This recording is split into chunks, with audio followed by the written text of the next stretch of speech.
Hello everyone, in today's video we will be discussing about the fibroid. What is fibroid? Fibroid is the benign tumor that is commonly found in the female uterus, and it is made up of the smooth muscles and fibrous connective tissue. The word fibro, which is derived from the fibrous connective tissue, and the myoma, the word which is derived from the muscle fiber. So the fibroid is composed of smooth muscles and connective tissue. Now let's talk about the introduction of the fibroid. Uh, Fibroid is the commonly benign tumor of the female uterus and also the commonest benign solid tumor in female. Histologically, it is composed of fibrous connective tissue and smooth muscle, so the named as fibromyoma. Most commonly found in between 35 to 45 year of age and monoclonal in origin, which mean originate from single myocyte. 40% of fibroids are genetic. Due to chromosomal abnormality, most common chromosomal abnormality is translocation between chromosome number 12 and 14. It is followed by deletion of chromosome number 7. Now let's move to the risk factor. कौन सी ऐसी female है जिसको fibroid होने के chances बहुत ज़्यादा होते हैं? तो nulliparous women, a women who has never given birth to a live baby. Obese female में भी हाई रिस्क होते हैं. ब्लैक वुमेन, जो अफ्रीकन फीमेल होती है ना, उनमें भी फाइब्रोइड होने के चांसेस बहुत ज़्यादा होते हैं. और जिनकी बॉडी में बहुत ज़्यादा एक्सेसिव अमाउंट में ईस्ट्रोजन रिलीज होता है, तो वो उसमें भी फाइब्रोइड होने के चांसेस बहुत ज़्यादा होते हैं. तो hyper oestrogenic state, nulliparous women, obese female, black women.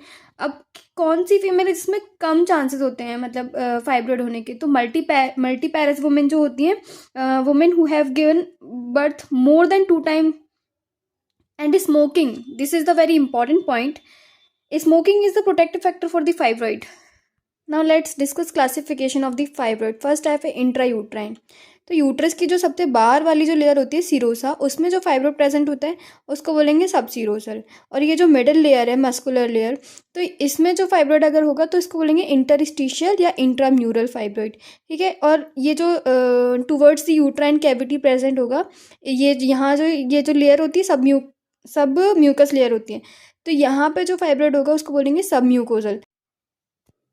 कई बार ये फाइब्रॉइड जो हैं वो स्टॉक डेवलप कर लेते हैं, तो उनको बोलते हैं पेडेंकुलेटेड. अगर ये सीरोसल वाला अगर स्टॉक डेवलप करे तो इसको बोलेंगे सब सीरोसल पेडेंकुलेटेड फाइब्रॉइड. और अगर ये म्यूकोजल वाला अगर स्टॉक डेवलप कर रहा है और बाहर की साइड आ रहा है तो इसको बोलेंगे सब म्यूकोजल पेडेंकुलेटेड फाइब्रॉइड.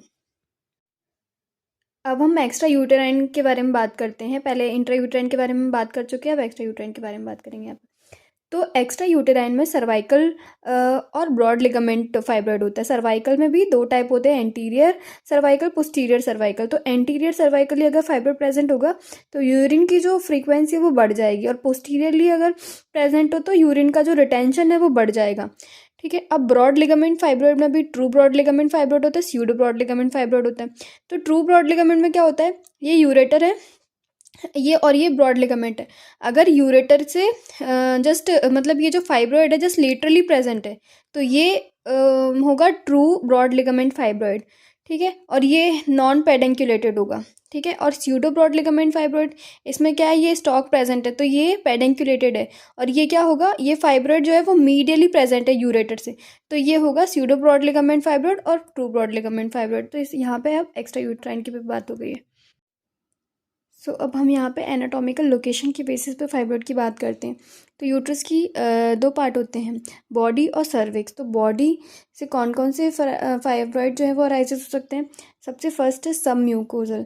तो सब म्यूकोजल जो फाइब्रॉइड है, the fibroid present towards the uterine cavity, so we call it sub mucosal. Sub mucosal it further divided in 2 types, sessile and pedunculated. अगर जहाँ बना है वहीं प्रेजेंट रहेगा तो सेसाइल, और अगर स्टॉक डेवलप हो गया है तो pedunculated. Now subserous. Subserous, if the fiber present in serous layer, so we call it subserous. And interstitial and intramural, if the fiber present in interstitium, so we call it interstitial or intramural. Interstitial and intramural most common type of fiber है. Now subserous it further divided in subserous. If the sessile है तो सबसीरस ही बोलेंगे. ठीक है.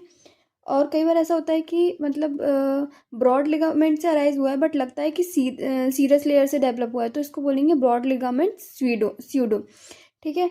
जो wandering वाला जो होता है, क्या होता है कई बार जो सब सीरियस पेडिकुलेटेड फाइब्रॉइड होते हैं उसका स्टॉक टूट जाता है और वो फिर मतलब यहाँ वहाँ होने लगता है, तो उसको बोलते हैं वॉन्डरिंग और पैरासाइटिक।